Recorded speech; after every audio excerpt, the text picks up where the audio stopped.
حضرت امام حسین علیہ السلام کی قربانی ایک ایسی قربانی ہے جسے روز قیامت تک ہر دھڑکتا ہوا دل اور ہر ایک انسان یاد رکھے گا، اور قیامت کے دن تک اس غم حسین میں دنیا کا ہر ایک انسان اشکبار رہے گا۔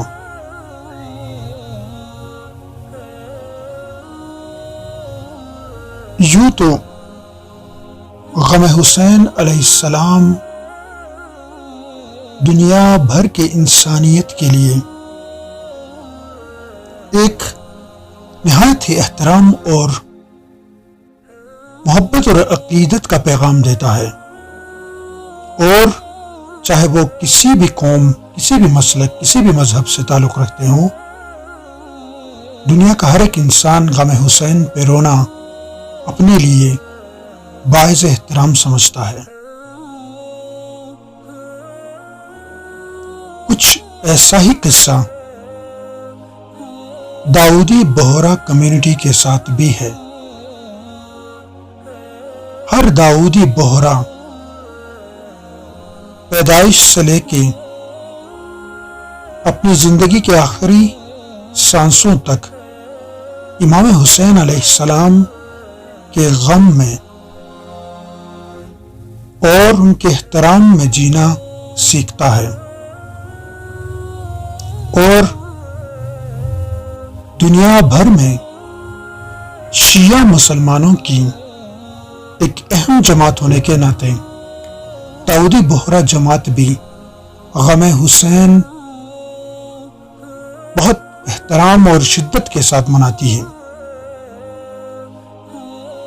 اور دوسرے شیعہ مسلمانوں کی طرح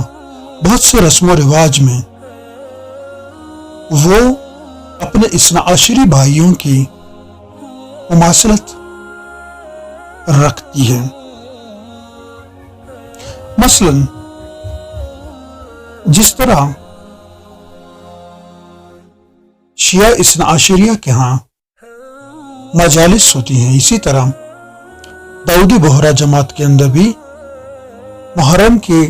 آغاز سے ہی مجالس کا سلسلہ شروع ہوتا ہے، جہاں پہ داعی المطلق سیدنا صاحب واعظ فرماتے ہیں اور امام حسین علیہ السلام کے مصائب کا ذکر کرتے ہیں، اور اسی دوران غم حسین میں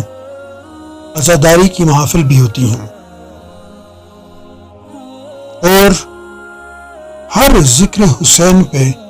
داؤدی بوہرا جماعت اور داعی المطلق کی آنکھ اشک بار ہو جاتی ہے۔ لیکن دوسرے شیعوں اور داؤدی بوہرا جماعت کے شیعوں میں تھوڑی بہت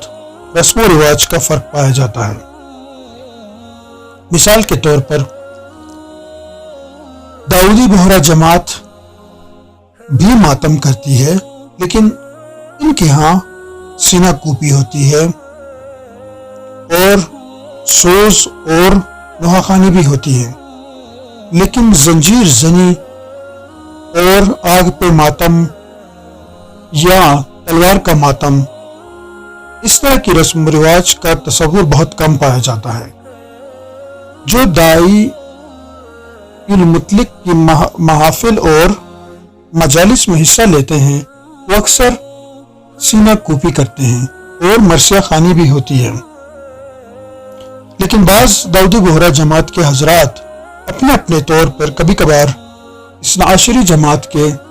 ساتھ مل کر جب محرم کی مجالس مناتے ہیں تو ان میں سے بعض لوگ زنجیر زنی بھی کرتے ہیں اور سینہ کوپی کے ساتھ ساتھ تعزیے کے جلوس میں بھی حصہ لیتے ہیں، لیکن داؤدی بوہرا کمیونٹی میں سچ تعزیے نکالنے اور زلزلہ کے جلوسوں کا کوئی تصور موجود نہیں ہے۔ ہاں، جلوس داؤدی بوہرا کمیونٹی میں نکالے جاتے ہیں ہر سال، لیکن ان میں تعزیہ اور زلزلہ کے جلوس نہیں ہوتے، بلکہ عزاداری کی محافل اور عزاداری کے جلوس ہوتے ہیں۔ ان محافل کے بعد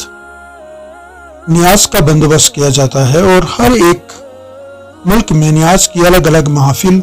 ہوتی ہیں اور ان کے کھانے کے آئٹمز مختلف ہوتے ہیں۔ مثلا انڈیا اور پاکستان میں داؤدی بہرا کمیونٹی بھی حلیم ہر مجلس اعضاء کے دوران بناتے ہیں اور تقسیم کرتے ہیں اور بطور تبرک اور نیاز دوسرے لوگوں کو بھی بھجواتے ہیں۔ اسی طرح دوسرے ملکوں میں اپنے اپنے رسم و رواج کے مطابق پکوان تیار کیے جاتے ہیں۔ داؤدی بہرا جماعت کی محافل اور دوسرے رسم و رواج میں ایک چیز بہت مشترک ہے کہ کھانے کا ضیاع وہ لوگ نہیں کرتے اور سختی سے منع کرتے ہیں، اور دوسری بات یہ ہے کہ صفائی کا خاص انتظام کیا جاتا ہے اور تمام محافل کے بعد جتنے بھی برتن ہوتے ہیں یا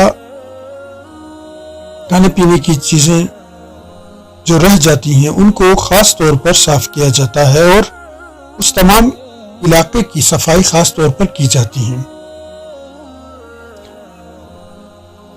داؤدی بہرا کمیونٹی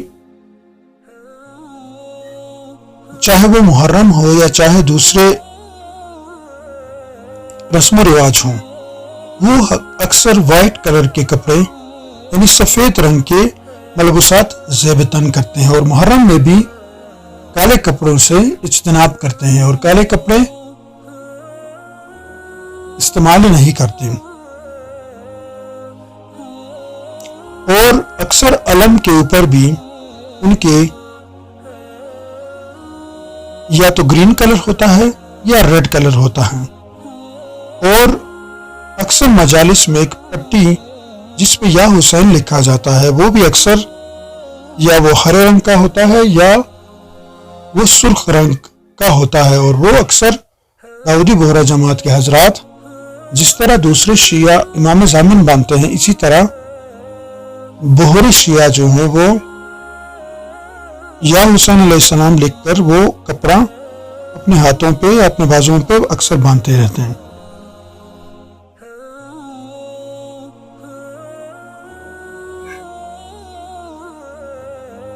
اور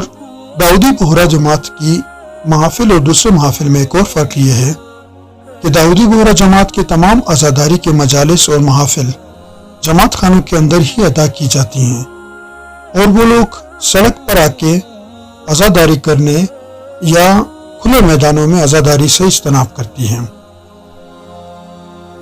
تو امید کرتا ہوں کہ یہ ویڈیو بھی آپ لوگوں کو اچھی لگی ہوگی۔ اپنی دعاؤں میں یاد رکھیے۔ اللہ حافظ۔